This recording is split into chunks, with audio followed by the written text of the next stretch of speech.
Oh, hi. I didn't see you there.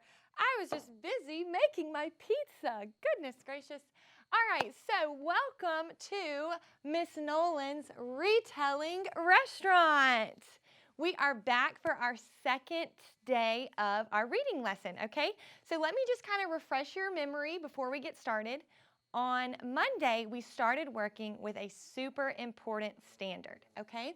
And I have our standard written right here so we can kind of remember what it says.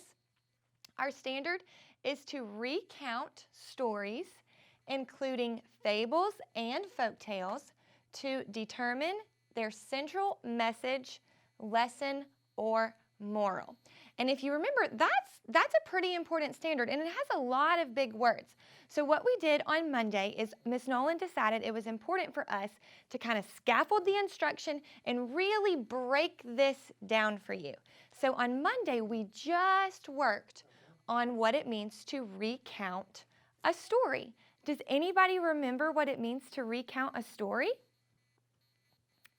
Yes, to recount a story means to retell it. What does it mean to retell a story? That's right. You just tell someone what happened in the story that you read. Awesome, guys.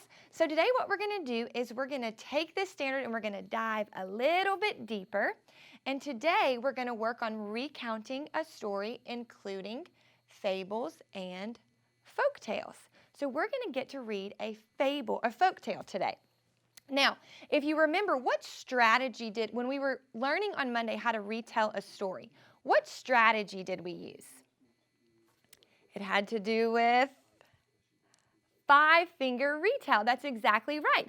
Do y'all remember what story elements are a part of a five-finger retell? Good. Characters were one, and we know the characters are the people, animals, or things in our story. Okay, what was the next one? Setting. That's right. And the setting is just where the story takes place. Next up was the problem. Yes, the problem. And remember, we read Nuffle Bunny on Monday, and Trixie had a problem on Monday because she lost her Nuffle Bunny, right? So we know a problem is kind of when something goes wrong. All right, and what was next? The events. That's right. And you have to talk about the beginning, middle, and end. And then our last part of our five-finger retell was what? The solution. Yes, and the solution is how the problem is solved. Awesome job, guys. Okay, so today what we're going to do is we are going to work on retelling a folk tale, okay? Now, we will get to this last part of our standard about determining the theme or the central message, but first, I felt like you needed to know what a fable and a folk tale was and what it means to recount a story. So we'll get kind of deeper into that, into the difference between a fable and a folk tale. But for today, just know that a folk tale is a story that has been passed down and retold from generation to generation. So the story that we are going to read today is called Jack and the Beanstalk. Hands up if you've heard this story before. Yeah, okay, maybe some of you have, some of you haven't. So we're going to read the Jack and the Beanstalk today, and it was retold by the award-winning author Carol Ottolenghi. Okay? All right, let's get started with our story, Jack and the Beanstalk. While I'm reading, I want you to think about your story elements. So I want you to think about characters, setting, problem, all of that good stuff. And you're also probably wondering why I'm dressed like a chef if we're reading Jack and the Beanstalk today, but we're going to get to that because when we're done reading our story, we're going to make pizza. Who likes pizza? Me. And Miss Nolan loves pizza. Okay, I got all my pizza boxes here. All right, let's get started. Be thinking of those story elements. Once upon a time, when giants still stomped the land, a widow lived with her son, Jack. The widow was too sick to work, and one day they ran out of money. Son, Jack's mother said, I'm too weak to take the cow to town. You must go and sell her. So Jack's mom has given him a job to do. What is his job? To go to town and sell the cow so they can get some money. That's right. Now, Jack was brave and kind-hearted, but he didn't always use his head. So his mother told him to think carefully before selling the cow. Jack promised he would. He was halfway to town when a man stopped him. "Jack," said the man, "I'll give you 5 magic beans for your cow." Jack thought, how could this stranger know my name? And how could he know that I'm selling the cow? He must have magic powers. Then the beans could be magic too. He traded the cow for the beans and went home, very pleased with the deal. Uh-oh. So if you were Jack, would you have taken the magic beans or would you have kept going? Yeah, that would be a hard decision, right? Let's see if Jack made the right one. His mother was not pleased. "You were tricked, you silly boy," she cried. "There are no such thing as magic beans." Angrily, she threw the beans out the window. "Now we have no cow and no money," she said. "What shall we do?" Oh no. What do you think they're going to do? The next morning, something tickled Jack's nose and woke him up. Surprised, Jack saw that a huge leaf had poked in his window. He pushed it away and peeked outside. A thick beanstalk stretched up, up, up, its top hidden by clouds. "They were magic beans," he whispered. Without waking his mother, Jack started climbing the beanstalk. His arms and legs began to ache, but he forgot about them when he saw the castle. So the magic beans worked. Let's see if do you think Jack's gonna go into the castle? Let's find out. Jack knocked on the castle door.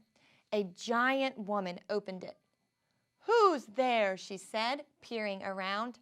"I don't see well, so speak up." Jack wasn't sure that he wanted her to see him, but he was very hungry. "I'm down here," he said. "Do you have any work I can do for food?" The giantess picked up Jack by his collar and plopped him on the floor. "Start scrubbing," she ordered. Thud, thud, thud. "Ah," said the woman, "it's my husband. Hide in the cupboard so he doesn't eat you. Scrub the floor later." Oh no, we don't want the giant to eat Jack. The giant came in, took one sniff, and said, "Fee, fi, fo, fum, I smell the blood of an Englishman." "Don't be silly," his wife said. "You just smell breakfast. Eat while it's hot." After breakfast, the giant opened his bags of gold. He began counting the pieces, but fell asleep after 135,091. Oh my goodness, that giant has a lot of gold. What do you think Jack is thinking when he sees all that gold and he knows that his mom needs money? What do you think Jack's thinking about doing? Let's see. "Just a little gold would feed Mother and me for a long time," Jack thought. He snatched a small bag and climbed quickly down the beanstalk. Jack's mother was delighted, but when she heard where Jack had gotten the gold, she hugged him tight. "Those giants robbed us for that gold and 2 other treasures.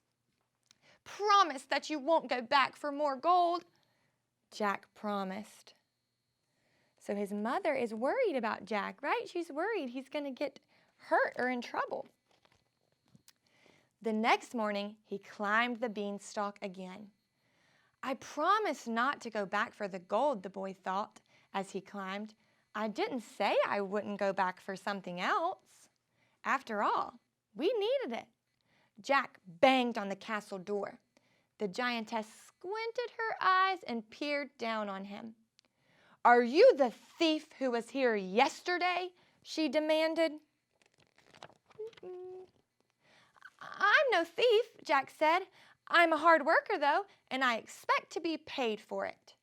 The giantess picked up Jack by his collar and plopped him in front of a tub of dirty dishes. "Start washing," she ordered. Thud, thud, thud. "Who's coming?" "Arr," said the giantess. "It's my husband. Hide in the cupboard so he doesn't eat you. Do the dishes later." The giant came in, took one sniff, and said, say it with me, "Fee, fi, fo, fum. I smell the blood of an English." Yeah, interrupted his wife. "You smell breakfast. Eat while it's hot." Look at little Jack. The giant grumbled, but he ate. Then he got a goose from a crate in the corner. He put the goose on the table and roared, "Lay!" The goose honked twice, then waddled back to its crate. On the table was a golden egg. The giant tossed it up and down like a ball. Then his eyes began to hurt from looking at the shiny egg, so he shut them. Jack's gonna be sneaky. As soon as the giant fell asleep, Jack grabbed the goose and quickly slid down the beanstalk. His mother was waiting at the bottom, and she was very angry with Jack. "I didn't exactly promise not to go up again," Jack explained. "You knew that you weren't supposed to," said his mother. "Go to your room." Jack knew that he shouldn't, but the next morning he climbed to the castle again. Instead of banging on the door, he crawled in the kitchen when the giantess wasn't looking. She hid me in the cupboard last time, Jack thought. I'll hide somewhere else. He climbed into the wash tub. Then he heard thud, thud, thud.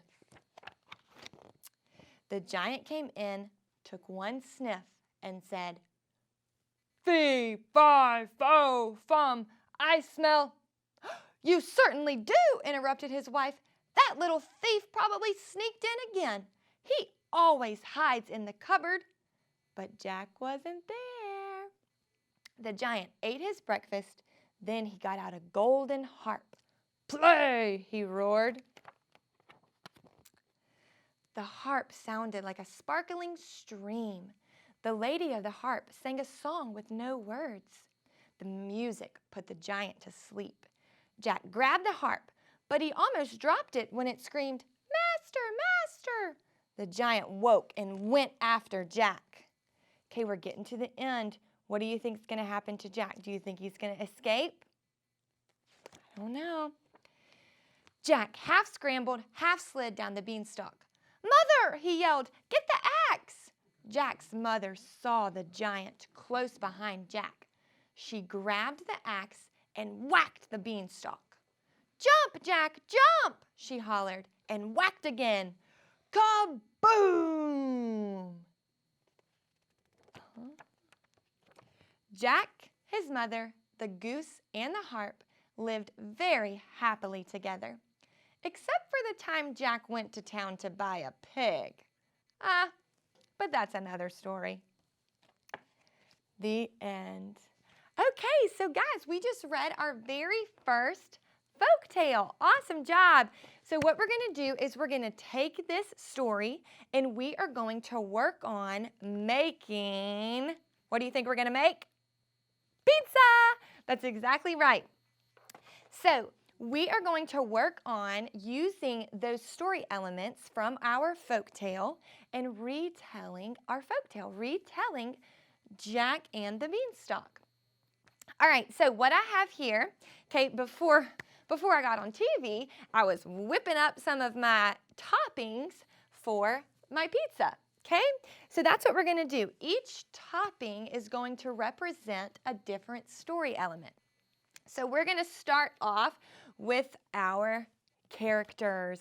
We got some peppers. Who likes peppers on their pizza? I don't either. All right, so who were our characters in our story, Jack and the Beanstalk?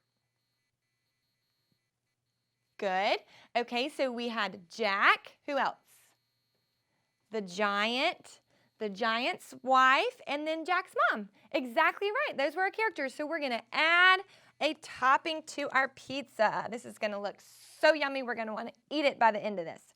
Okay, so we have characters. What's another story element? The setting, exactly right. Y'all are awesome. The setting. So we've got some olives. Who wants olives on their pizza? Okay, what was the setting of our story, Jack and the Beanstalk?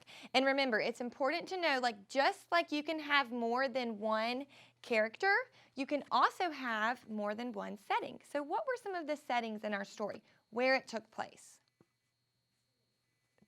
Yes, okay, so we had the giant's castle, the cottage, which is where Jack and his mom lived, and we had the beanstalk, right? Awesome. Okay, so let's add some olives to our pizza. So characters, setting. Next is the problem. Yes, all right. So we've got some problem peppers here. Okay, so what was the problem in this story? There was kind of multiple problems, right? So we just kind of sum it up. The main problem. Yeah, Jack is poor. Jack and his mom were poor, so he decided to buy some magic beans, and the giant wants to eat him, okay? So first it was kind of a problem because Jack got the magic beans instead of selling the cow, but then it grew the beanstalk, which created more of a problem, right? And the giant wanted to eat him. All right, so we've got our problem peppers filling up our pizza. Okay, what was next? The events, right? Beginning, middle, and end. Good. So we've got some ham slices here. All right, how did the beginning of our story go? Good, that's right. Jack's mom sent him to town, and that's whenever he bought the magic beans that made a beanstalk. Good job. Beginning, and then the middle. Yes, some middle mushrooms. So what happened in the middle of our story? Good. So Jack, that's when he decided to climb the beanstalk. So the magic beans created the beanstalk in the beginning. He climbed on up and started taking things from the giant. Do y'all remember what he took from the giant? What are some things he took? First, he took some gold. That giant had lots of gold. Then he took the golden egg, the goose, right? And then he took the harp. Yeah, all right. So Jack decided to take some things from the giant. What happened at the end of our story? These are our events, beginning, middle, end. First, next, then last. Yes. In the end, Jack and his mom lived happily ever after. Awesome. So they were able to, that was bacon, by the way, for adding our toppings. Okay, his mom, they lived happily ever after. They whacked the beanstalk down, and then they were happy. The giant wasn't coming after them anymore. All right, so let's go over our toppings so far. We have one more topping left. Characters, setting, problem, beginning, middle, and end. And then finally, we know we had a problem, right? So what do we call it when we solve the problem? The solution, right. So we've got some sausage here. Okay, so what was the solution to our problem? Remember, maybe you need to be reminded the problem was that they were poor, and so he bought some magic beans and the giant wanted to eat him. So what was the solution? Yeah, Jack was able to get away from that giant that wanted to eat him, and now him and his mom can sell, maybe they can sell the golden eggs that the goose lays, right? Yes, exactly right. Awesome job. Look at our pizza. We just created a story element pizza, okay? So what we did was we went through our story, we retold it, okay, which is what our standard, which is what we're working on. We worked on retelling a folktale, and y'all made a pizza. We have to make it fun somehow, right? So I'm going to give you something that you can do at home. Maybe if your mom has an apron, or you can make one, okay? Throw an apron on. You can even maybe try to make a chef hat out of some paper that you have at home. This one looks kind of silly on my head. But as you see, I've got lots of pizza boxes here, right? So what you can do is you can create your own story element pizza. All you need is paper and maybe some crayons or markers or colored pencils, whatever you have at home. And then you read a book Or in your packet that you were given, you could read a story in there, because I know for second grade it's full of fables and folk tales. So you can read a story, and then let me see if I can finish cooking up my toppings here. Okay, then you can put your toppings onto your pizza. Just like I did, you can create some different toppings for your pizza, okay, and place them to go along with your story, okay? So that's just a way that you can make retelling a story super fun, and I'm sure you have some paper and crayons and all that at home, so you can do it, right? All right, friends, well, I hope you enjoyed dining today at Miss Nolan's Retelling Restaurant, and on Monday, when we come back, I'm going to be dressed as a detective, okay? We're going to be searching for something, looking very closely, just like detectives do. All right, I'll see you next time. Bye, guys.